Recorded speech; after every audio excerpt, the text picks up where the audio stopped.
दोस्तों 10-15 रोज में पहले की बात कर रहा हूँ कि मैंने एक कस्टमर का एटीएम कार्ड से 3,000 रुपये विड्रॉ किया, जैसे आपको स्क्रीन पे अभी दिख रहा हो। तो 2-3 रोज बाद मुझे कंपनी की तरफ से एक चार्ज बैक मेल आया। ये चार्ज बैक मेल कब आता है? जब कोई भी कस्टमर पैसा विड्रॉ करके और बैंक को कंप्लेन कर देता है कि मैंने ये पैसा विड्रॉ नहीं किया, उनके बाद ये चार्ज बैक का मेल रिटेलर को डालता है। अभी एईपीएस से लेकर बहुत सारे एनपीसीए ने नए नए नियम लाए हैं कि कस्टमर के साथ फ्रॉड ना हो, सेफ बैंकिंग हो इनके लिए।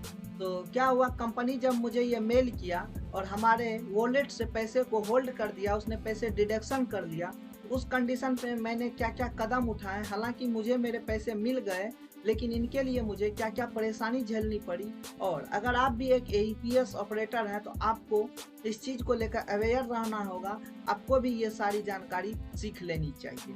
तो दोस्तों, मैं आपको इस वीडियो में कुछ लाइव प्रूफ और स्टेप बाय स्टेप बताने वाला हूं कि अगर कोई कस्टमर आपके ऊपर भी कंप्लेन करता है तो आपको इस समस्या का समाधान कैसे करना चाहिए। दोस्तों, मैं सबसे पहले ये बता रहा हूँ कि अब जो है बैंकिंग आसान नहीं रहा। अगर जो लोग कम पढ़े लिखे हैं, कम एजुकेटेड हैं, मेल वगैरह सब पे अपडेट नहीं रहते हैं, अगर वो बैंकिंग करते हैं, उनके साथ अगर कोई कस्टमर जानबूझकर भी कंप्लेन डाल देता है तो उनका वो पैसा जो है समझिए कि बेकार हो जाता है। क्योंकि कंपनी एक बार भी कॉल वगैरह करके नहीं पूछा हमसे कि ये कस्टमर का जो आपने पैसा विड्रॉ किया ये जेन्युइन है या फ्रॉड है, क्या है नहीं है। मैं रजिस्टर्ड भी मेंटेनेंस करता हूँ, मैंने रजिस्टर्ड का भी उनको फ़ोटो सेंड किया, उनके बावजूद भी उसने नहीं माना।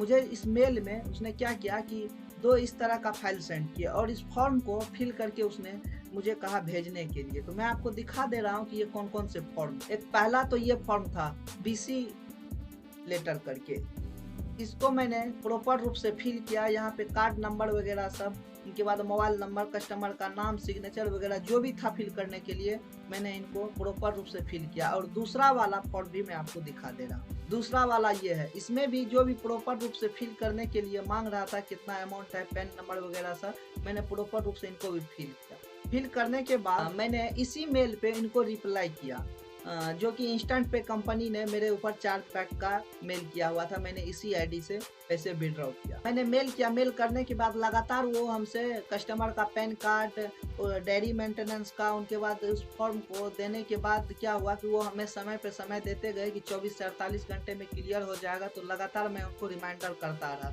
रिमाइंडर करने के बाद हालांकि मेरा जो है 6 से 7 रोज में पैसा तो मुझे मिल गया।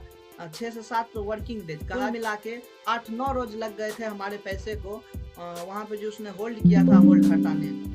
तो इस तरह का मेल में उसने क्या किया कि कस्टमर का जो है केवाईसी डिटेल्स यानी पैन कार्ड, आधार कार्ड, उनके बाद उस फॉर्म पे सिग्नेचर वगैरह, मोबाइल नंबर, सारा चीज़ दिया। उनके बाद दोबारा से जो उसने हो सकता है कि कस्टमर से वेरिफिकेशन किया होगा, देन उसने होल्ड हटा दिया। लेकिन जब मैंने कंपनी से ये पूछना चाहा कि आप जो है ये मेरे पास जो है चार्ज बैक का मेल कैसे सेंड कर दिया, कस्टमर ने तो कोई कंप्लेन वगैरह नहीं किया। उसने कहा कस्टमर ही कंप्लेन किया है और उनके बाद हम चार्ज बैक का मेल दिए हैं।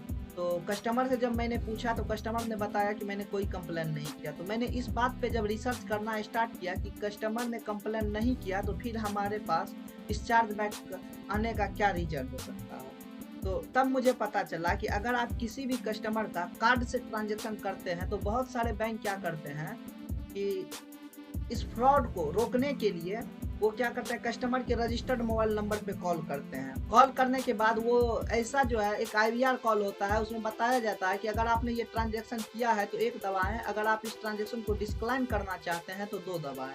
तो अगर कस्टमर 2 भी दबा देता है तो उस कंडीशन में भी ये ट्रांजैक्शन सस्पिशियस ट्रांजैक्शन में रहता है। और दूसरा ये कंडीशन होता है कि अगर रजिस्टर्ड नंबर पे कॉल आता है और उस समय ग्राहक क्या करता है कि कॉल डिस्कनेक्ट कर देता है, तो इस कंडीशन में भी बैंक इस ट्रांजैक्शन को सस्पिशियस ट्रांजैक्शन में मान लेती है। इसी वजह से शायद हमको लगता है कि हमारे ऊपर चार्ज बैक का जो है मेल आया हुआ था। तो कंपनी को जब मैंने ये बात बताया तो उसने कहा कि हो सकता है, लेकिन बैंक की तरफ से ये सस्पिशियस ट्रांजैक्शन में है। तो हालाँकि मैंने प्रॉपर रूप से इनका जो फॉर्म था, वो फॉर्म मैंने फिल किया, लगातार इनको मैंने रिमाइंडर करता रहा, कस्टमर का केवाईसी डॉक्यूमेंट सेंड किया।